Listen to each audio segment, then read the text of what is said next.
Nah, ini Pak Arif coba share screen ya.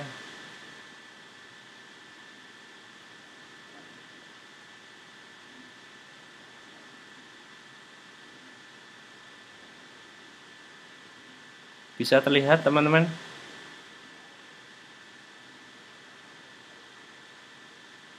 Halo?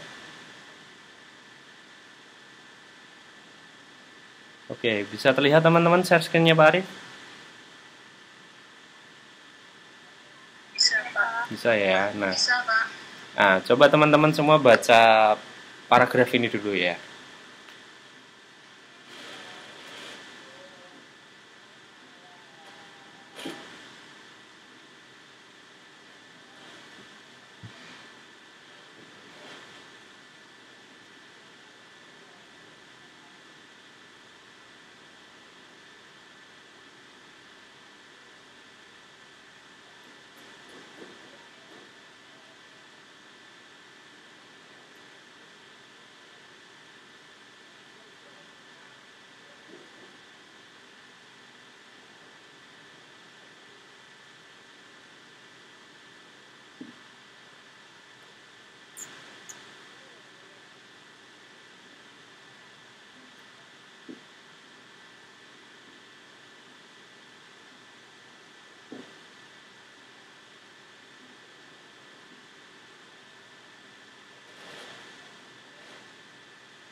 Oke, bisa dipahami isinya?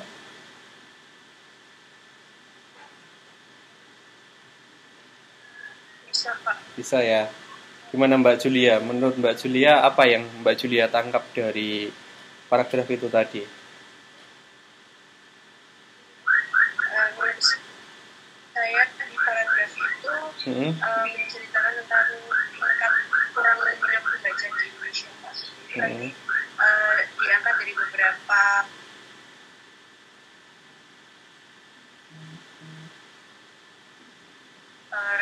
dari survei LS dari PISA.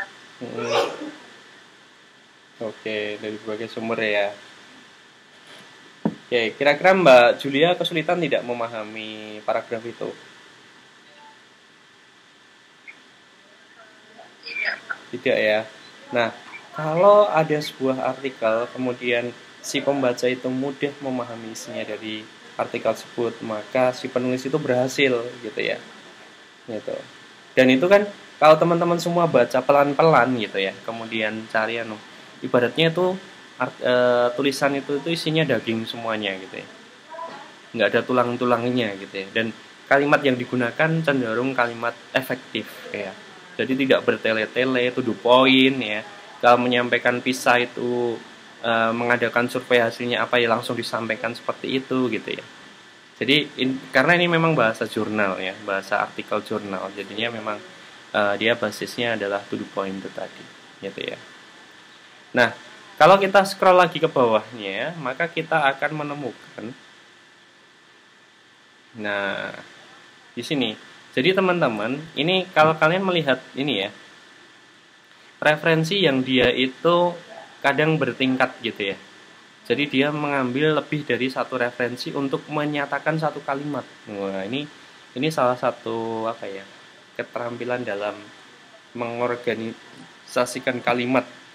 Ya, maka ini teman-teman bisa juga menggunakan cara yang sama. Bahkan ini ya, ada 6 indikator kemampuan persepsi visual ya yang memainkan peranan kuat dalam membaca. Nah, ini dia ambil dari berapa ahli ini? Banyak sekali ya, 1, 2, 3, 4, 5 sampai dia mengambil 5 referensi ya untuk menyatakan bahwa kemampuan persepsi visual itu dilihat dari 6 indikator ya.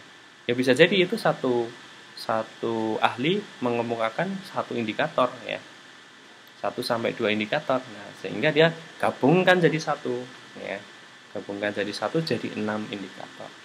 Nah, 6 indikator ini menurut Lerner, Cavalli, Fornes, Abdurrahman ini nanti yang akan menjadi dasar dari penyusunan instrumennya. Gitu. Nah, teman-teman, ini sepertinya kita membahas latar belakang, tapi ini juga nanti akan berkaitan juga dengan bab 3, bab 2 itu juga akan berkaitan. Gitu ya. Nah, ini teman-teman terkait dengan contoh tulisannya, tetapi ini di sini contohnya gaya selingkungnya sedikit berbeda ya. Jadi dia memunculkan masalah dulu, mengemukakan kondisi ideal ya, baru dinaikkan lagi menjadi rincian sumber-sumber masalahnya gitu ya. Nah, ini sama Pak Arif metodenya mencarinya ya dari garba rujukan digital juga ya. Jadi Pak Arif sekarang baru fokus riset terkait dengan persepsi visual ya. Apa itu persepsi visual? Nah, teman-teman sekarang kan sering mendapatkan semacam infografis gitu ya. Kemudian sering mendapatkan ini teman-teman yang dari HMJ kemarin membuat sebuah video gitu ya, mendesain pengumuman ya. Ini saya lihat teman-teman yang dari kampus mengajar gitu ya, itu juga banyak mendesain-desain seperti itu. Nah, itu kaitannya dengan persepsi visual ya kan, persepsi visual. Jadi tampilan visualnya. Nah, itu menjadi satu fokus Pak Arif saat ini gitu ya. Sehingga nah, teman-teman mungkin juga bisa saja tertarik dengan hal-hal semacam itu. Nah, kalau tertarik dengan hal semacam itu, maka akan bisa jadi keluar dari ke-6 bidang ini tadi ya, ke-5 bidang mata pelajarannya.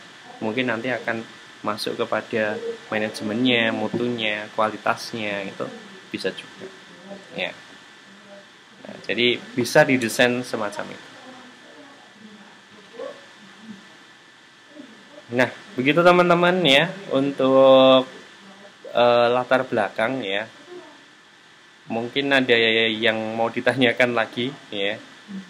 Ini karena saya yakin ini belum ada pertanyaan, nanti akan muncul pertanyaan itu ketika nanti kalian sudah menyusun biasanya. Ya kan? Iki piye yo gitu. Nanti biasanya kalau sedang sambil nyusun. Nah, teman-teman, tips dari Pak Arif ketika nanti kalian mengalami kebingungan dalam proses penyusunan ya, jangan berhenti ya. Kalau nanti kalian bingung kemudian berhenti, maka nanti berhentinya terlalu lama, ya kan. Tapi begitu kalian bingung ya, itu ya sambil ngapapun, sambil melakukan aktivitas yang lain, kalian sambil memikirkan itu gitu ya. Sambil membayangkan kalimatnya itu nanti bariki ngomong apa ya, habis ini ngomong apa ya, habis ini ngomong apa ya gitu.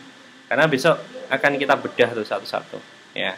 Kita akan melihat misalkan punyanya Mas Haji nih, latar belakangnya gimana, yuk kita cermati kalimatnya gitu ya.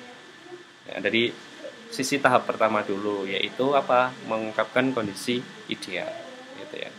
Nah, itu nanti kita kaji. Kemudian nanti siapa lagi ya, Cak? Oke, kita ambil misalkan punyanya Mbak Nayang Gita diambil gitu ya.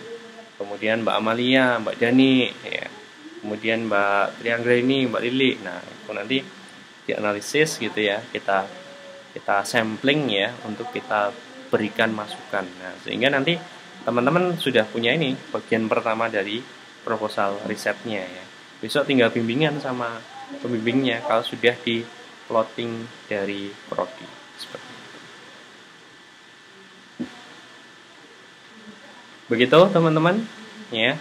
Untuk latar belakang ini tidak terasa kita sudah pertemuan ketiga ya. Ketiga, masih ada 5 pertemuan lagi sampai kita sebelum ATS ya.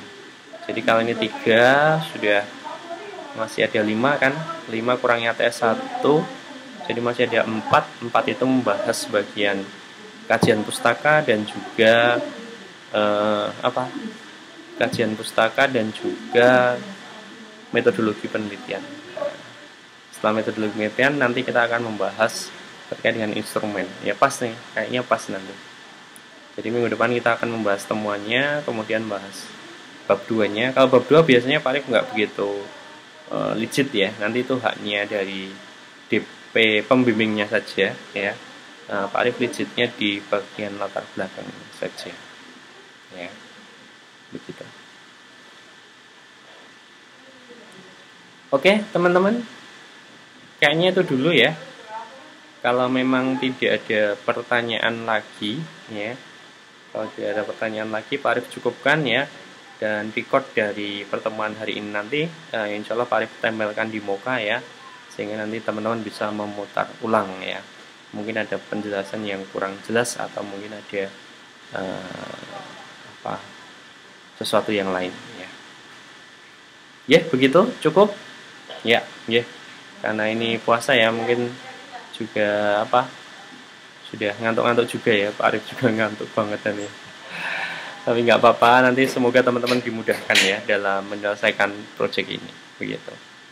Ya, terima kasih atas kehadiran dan juga atensinya. Mari kita tutup perjumpaan kita pada kesempatan kali ini dengan bacaan hamdalah bersama-sama. Alhamdulillah. Ya, apabila ada kurang dalam saya menyampaikan, saya mohon maaf. Wassalamualaikum warahmatullahi wabarakatuh.